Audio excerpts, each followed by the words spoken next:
Si Jesus nagatubo sa kaalam ug sa iyang panglawas nga gikahimutan sa Dios ug sa mga katawhan. Lucas Kapitulo 2 versikulo 52.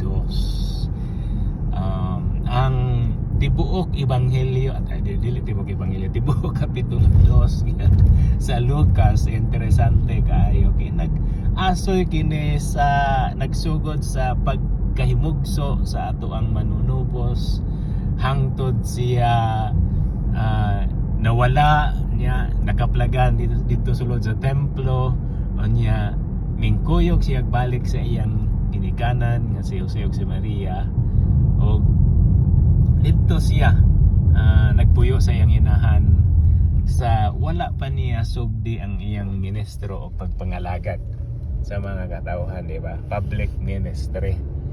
Anya ang atong pamalandungan nilang pag-focus sa gitawag nilang tulo o kanang giisip nato, gitan-aw nato nga balaan Dios non nga pamilya.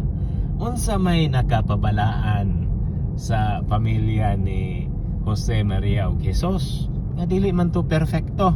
So ang to pagka-perfecto sa tawhano nato, kalibutano nato nga pagtan-aw nga ang iyang mga kaliwat ni Jesus ito nga naamon po yung mga naamon po yung mga makasasa. King David awagan kaayo, daghan kayo kasawa, daghan kayo paangkan, daghan po mga burikat itong mga kuan niya, kaliwat niya. Walay perfecto, but it doesn't mean nga dili posible nga mamahimong balaan. Unsa man siya nakapabalaan? Ang makapabalaan sa usa ka pamilya mao gyud ang presensya sa ato ang Ginoong Hesukristo. Presensya. Kay kung naa gani ang presensya sa ato ang Ginoong Hesukristo, maminaw ta, tumano nato ang kabubuton sa Ginoo. Sama ni Maria, sulugoon ako sa Ginoo, matuman unta ang imong gipamulong, o di ba?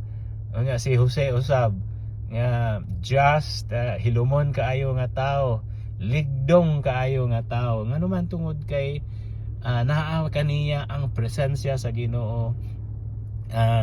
Sulugoon sa Ginoo ang pagtan-aw sa iyang kaugalingon, sa iyang kinabuhi, mo na nga nahimong balaan og silang samot na si Jesus, di ba? Ingon gani siya sa gabi sa wala pa siya sakita nga kung mahimo kuha kining kopa sa kasakit apan dili ang akong kabubuton, mo'y matuman kung dili imo. So ingana gyud ang makapabalaan nato sa ato ang pamilya, pagtuman sa kabubuton sa Ginoo, presensya sa Ginoo, presensya sa ato ang Ginoong Hesukristo.